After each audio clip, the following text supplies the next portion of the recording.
सोचा था कि मैं बीएड करूँगी, या मैंने डिसाइड करा कि मैं बीएड की प्रिपरेशन, मैं एंट्रेंस की तैयारी करूँगी एंड एंट्रेंस करने के बाद मैं बीएड में अपने आप को एनरोल करूँगी। तब मेरे दिमाग में ये दो चीज़ हमेशा स्ट्राइक होती थी बार बार कि मैं रेगुलर बीएड करूँ कि इरेगुलर बीएड करूँ। तो आई होप कि आपके माइंड में भी हमेशा आता होगा कि रेगुलर बीएड ज़्यादा सही है या इरेगुलर बीएड, क्योंकि अब जिनकी फाइनेंशियल क्राइसिस या जिनको जो लोग अफोर्ड नहीं कर सकते रेगुलर बीएड को, तो उनको होता है कि इरेगुलर बीएड ही सही है। तो अब इसमें डिसाइड करना मुश्किल हो जाता है। अगर चलो ठीक है इरेगुलर बीएड कर भी ली, पर नहीं उसकी वैल्यू है या नहीं, वो जो इस पोजीशन पे उन्हें जाना है या जो उन्हें करना है वो कर पाएंगे या नहीं। तो ये क्वेश्चंस आते हैं, मेरे माइंड में भी आया करते थे।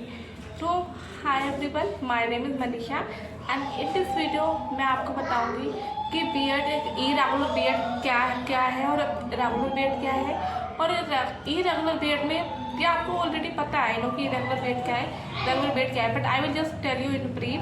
और इसके बारे में कि इरेगुलर बीएड आपको करना चाहिए या रेगुलर बीएड करनी चाहिए, तो आप मैं दोनों के प्रोज एंड कॉन्स बताऊंगी। तो आप दोनों को देख के एनालाइज कर पाओगे कि आपके लिए कौन सा बेस्ट सुटेबल है, जो आपके अकॉर्डिंग होगा वो आप चूज़ कर सकते हो। So okay, let's start.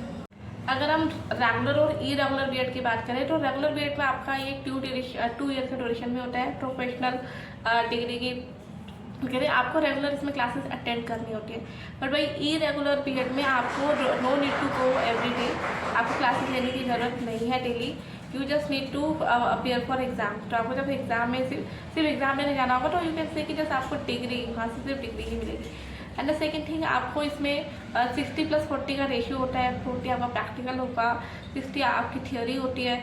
But जो आपका इरेगुलर पीरियड होता है उसमें प्रॉपर एकदम प्रॉपर थ्योरी ही दी जाती है। उसमें प्रैक्टिकल पार्ट दे देते हैं, बट एट द सेम आपको एट द लमसम आपको एट द एंड उसको सबमिट करना होता है।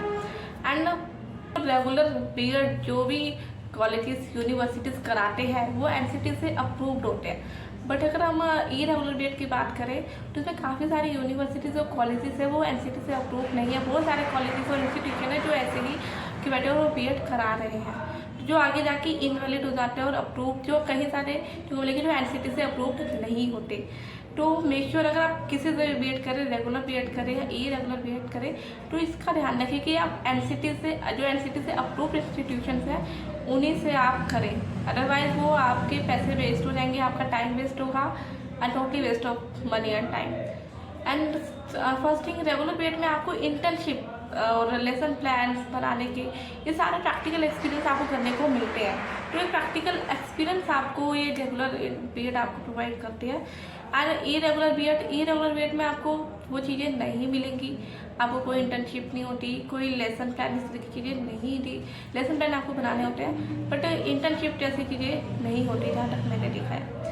एंड थिंग कि आप अगर हम वैल्यू की बात करें तो वैल्यू दोनों की होती है, रेगुलर बीएड की भी इरेगुलर बीएड की। तो आप बोले कि करें कौन सा, तो अगर आप किसी गवर्नमेंट एग्ज़ाम देने हैं, ठीक है, आपको गवर्नमेंट एग्ज़ाम की प्रिपरेशन करें तो आप इरेगुलर बीएड भी करोगे, एनसीटी अप्रूव्ड होना चाहिए तो it will be work. But अगर आप किसी प्राइवेट स्कूल में, अच्छे रेपुटेड स्कूल में करना चाहते हो तो वहाँ पे वो नहीं प्रेफरेंस देते जिन लोगों ने नॉन डिस्टेंस मोड से करा है। तो इस बेटर कि रेगुलर बीएड आपका वैलिडिटी हाई वैल्यू प्रोवाइड करता है। मोर प्रेफरेंस उन्हीं को दी जाती है जिन्होंने रेगुलर बीएड करा है, not only private sector but also in government sector as well.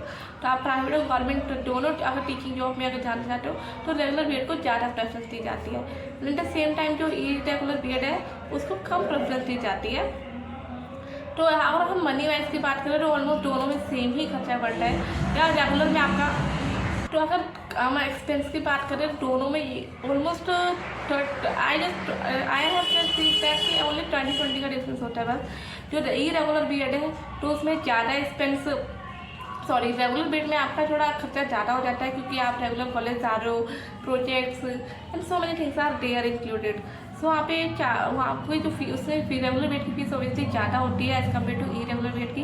Irregular BEd की जो फीस है ऑलमोस्ट क्या लो मोर देन हाफ जस्ट। तो इट इज़ अराउंड लाइक अगर आप इरेगुलर बीएड में अगर 12.5 लाख अराउंड आप के लग रहे हैं तो अगर आप आईपीयू से कर रहे हो तो अब ड्यू से कर रहे हो, ड्यू में कुछ एक्सपेंस होता भी नहीं है।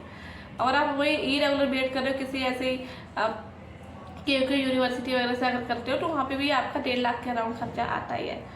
तो और अगर आप किसी ऐसी किसी भी किसी से ऐसे वैसे से कर लेते हो तो वहाँ पे तो आई थिंक इंस्टॉलमेंट में ऐसे अमाउंट ले लेते हैं, but I don't think so कि वो रिलायबल होता भी है।